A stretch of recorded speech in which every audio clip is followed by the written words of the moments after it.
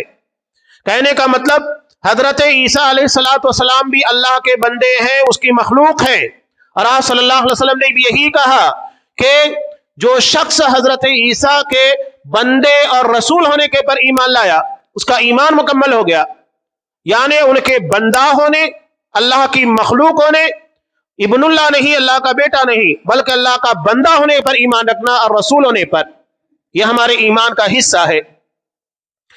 وہ بہت پیاری بات کہیں گے، نبی کتنا نرم دل ہوتا ہے۔ حضرت عیسیٰ علیہ السلام قیامت کے دن جو بات کہیں گے قرآن نے ابھی نقل کر دی ہے، وہ کہیں گے ان تعذبہم فإنہم عبادک، کہ اللہ اگر تو ان کو عذاب دینا چاہتا ہے، سزا دینا چاہتا ہے تو تیرے بندے ہیں، کوئی اور تو نہیں ہے۔ جیسا کہ ہم کہتے ہیں نا، باپ کو کس کو سزا دے رہے ہو، کس کے پر سختی کر رہے ہو؟ اولاد ہے نا، تمہارا اپنا بیٹا ہے۔ حضرت عیسیٰ علیہ السلام کہیں گے اللہ اگر تو انہیں سزا دینا چاہتا ہے تو تیرے بندے ہیں، وَإِن تَغْفِرْ لَهُمْ، اور اگر تو انہیں معاف کر دے، انہیں بخش دے، تو عزیز ہے، تو حکیم ہے، غالب ہے، کوئی یہ نہیں تجھ سے سوال کرے گا اللہ ان سب لوگوں کو کیوں بخش دیا، کوئی سوال نہیں کرے گا۔ ہاں لیکن تو حکیم بھی ہے، اگر تیری حکمت تقاضا کرتی ہے تبھی تو یہ فیصلہ کرے گا، ورنہ نہیں۔ اللہ نے بھی کتنی پیاری بات کہی اس کے جواب میں، کہا ھذا یوم ینفع الصادقین صدقہم، آج کے دن سچوں کو ان کی سچائیاں فائدہ دے گی۔ سب سے بڑی سچائی کائنات کی اللہ کی توحید، اللہ کی وحدانیت ہے کہ اللہ کے سوا کوئی معبود نہیں۔ یہ کائنات کی سب سے بڑی سچائی، اور سب سے بڑا جھوٹ یہ ہے کہ اللہ کے علاوہ بھی کوئی خالق ہے، مالک ہے، الہ ہے، معبود ہے، سب سے بڑا جھوٹ۔ نبی کریم صلی اللہ علیہ وسلم ایک مرتبہ حضرت عبداللہ ابن مسعود رضی اللہ تعالیٰ عنہ کہتے ہیں، یہی آیت کا ٹکڑا تہجد کی نماز میں مسلسل پڑھ رہے تھے، ان تعذبهم فانهم عبادك وان تغفر لهم فانك انت العزیز الحکیم، کہ پروردگار اگر تو ان بندوں کو سزا دینا چاہے تو تیرے بندے ہیں، اور اگر تو انہیں معاف کر دے، بخش دے، تو عزیز ہے، غلبہ رکھنے والا، حکیم ہے، حکمت والا ہے۔ یہ حضرت عیسیٰ علیہ السلام کی زندگی کا انتہائی مختصر کے ساتھ واقعہ، قرآن نے جس کے بارے میں کہا لقد کان فی قصصہم عبرۃ لأولی الالباب، ان واقعات میں، قصوں میں غور و فکر کرنے والوں کے لیے عبرتیں ہیں، نصیحت کی باتیں ہیں۔ عورتوں کے لیے نصیحت ہے کہ اللہ جب انہیں دین کے کام کے لیے منتخب کرتا ہے تو بہت سارے اعتراضات آتے ہیں۔ حضرت مریم کو کیا کچھ نہیں جھیلنا پڑا، جانے کے بعد بھی یہودیوں نے نہیں چھوڑا، آج بھی وہ اسی عقیدے پر قائم ہے کہ نعوذ باللہ انہوں نے زناکاری بدکاری کی تھی جس کی وجہ سے حضرت عیسیٰ پیدا ہوئے۔ تو اللہ کے دین کے لیے اپنی ذات کو قربان کر دیا جائے، اپنے نفسوں کو قربان کر دیا جائے۔ اس کے بعد دیکھیے اللہ کی طرف سے انعامات اور مقام کی بلندی کیسے ملتی ہے۔ حضرت عیسیٰ کو بار بار قرآن مجید میں اپنی ماں کی طرف منسوب کیا گیا، اس لیے کہ باپ نہیں ہے، ورنہ قرآن مجید میں کسی بھی نبی کو نہ باپ کی طرف نہ ماں کی طرف کسی کو منسوب نہیں کیا، صرف حضرت عیسیٰ ہیں جن کے بارے میں قرآن مجید نے جا بجا یہ لفظ استعمال کیا، عیسیٰ ابن مریم، جو مریم کے بیٹے ہیں عیسیٰ علیہ السلام۔ یہ بہت بڑا اعزاز ہے حضرت مریم کے لیے، ہر جگہ انہیں اپنے بیٹے حضرت عیسیٰ علیہ السلام کے ساتھ جوڑ کر رکھا گیا ہے، بہت بڑا اعزاز ہے۔ قرآن بار بار اسی چیز کا تذکرہ کرتا ہے، ایک عورت ذات کے لیے بہت بڑا تبصرہ، بہت بڑے اعزاز کی بات۔ اس کے علاوہ حضرت عیسیٰ علیہ السلام کی شخصیت، ان کے پر اعتراضات، آپ کام کریں گے اعتراض ہوگا، اعتراضات ہو رہے ہیں، نکتہ چینیاں کی جا رہی ہیں، رکاوٹیں ڈالنے کی کوشش کی جا رہی ہیں، اس کا مطلب کام ہو رہا ہے۔ اگر آپ خاموش بیٹھے ہوئے سوئے ہوئے تو کون اعتراض کرے گا؟ آپ جب ہلچل کریں گے، کام کرنے کی کوشش کریں گے، تبھی اعتراضات ہوں گے، رکاوٹیں کھڑی کی جائے گی، مشکلات پیدا کی جائے گی، یہ دلیل ہے کام کی۔ اور اگر یہ سب نہیں ہو رہا ہے اس کا مطلب آپ کر نہیں رہے۔ تو انبیاء کے راستے میں رکاوٹیں بہت آتی تھی، لیکن استقامت یہ اصل چیز ہے۔ قرآن مجید نے اولو العزم پیغمبروں میں حضرت عیسیٰ علیہ السلام کو اسی لیے شمار کیا کہ ان کی زندگی میں چیلنجز بہت تھے، اور اگر کوئی ان چیلنجوں کو نہیں برداشت کر سکتا ہے کنارے ہٹ جائے۔ اس راہ میں آنا ہے اللہ کے دین کے لیے اور اس کے دین کی تبلیغ، نشر و اشاعت کے لیے، تو الزامات، بہتان، بہت کچھ ہوگا، لیکن یہ ٹھان کر آنا ہے کہ اس راہ میں کتنی بھی مشکلات آئے اپنے آپ کو جما کر رکھنا ہے، اسی کو استقامت سے تعبیر کیا۔ حضرت سفیان رضی اللہ تعالیٰ عنہ نے جب آپ صلی اللہ علیہ وسلم سے سوال کیا تھا، صرف ایک کلمہ کہیے جو میں ہمیشہ یاد رکھوں، تو آپ نے کیا کہا تھا؟ قل آمنت باللہ فاستقم، کہو میں اللہ پر ایمان لایا اور اس پر ڈٹ جاؤ، جم جاؤ۔ جو کوئی اعتراض کرے، نکتہ چینیاں کرے، مشکلات پیدا کرے، پریشانیاں لے کر آئے، الزامات لے کر آئے، سب بے معنی۔ اب ہمیں اسی دھن میں سوار ہو کر اپنے کام اور اپنے مشن کے پر لگے رہنا ہے۔ آپ صلی اللہ علیہ وسلم نے کہا تھا نا کہ اگر یہ میرے دائیں ہاتھ میں سورج، بائیں میں چاند رکھ دے تب بھی میں اپنے مشن سے باز نہیں آؤں گا۔ یہ سلیکٹڈ بندے ہوتے ہیں جو اللہ کے دین کے لیے، اس کی نشر و اشاعت کے لیے منتخب کیے جاتے ہیں۔ یہاں ہم اگر دیکھتے ہیں کہ کوئی سیاسی پارٹی یا کوئی کمپنی کسی شخص کو اپلائی کرتی ہے کہ آپ ہماری کمپنی کا یا ہماری سیاست میں ہماری پارٹی کا کام کیجئے، تو لوگ بحال ہو جاتے ہیں کہ ہم کو سلیکٹ کیا گیا ہے۔ یہ تو دنیا ہے۔ یہ سلیکشن دین کی تبلیغ کے لیے اور لوگوں تک اللہ کا دین پہنچانے کے لیے اللہ کی طرف سے ہوتا ہے۔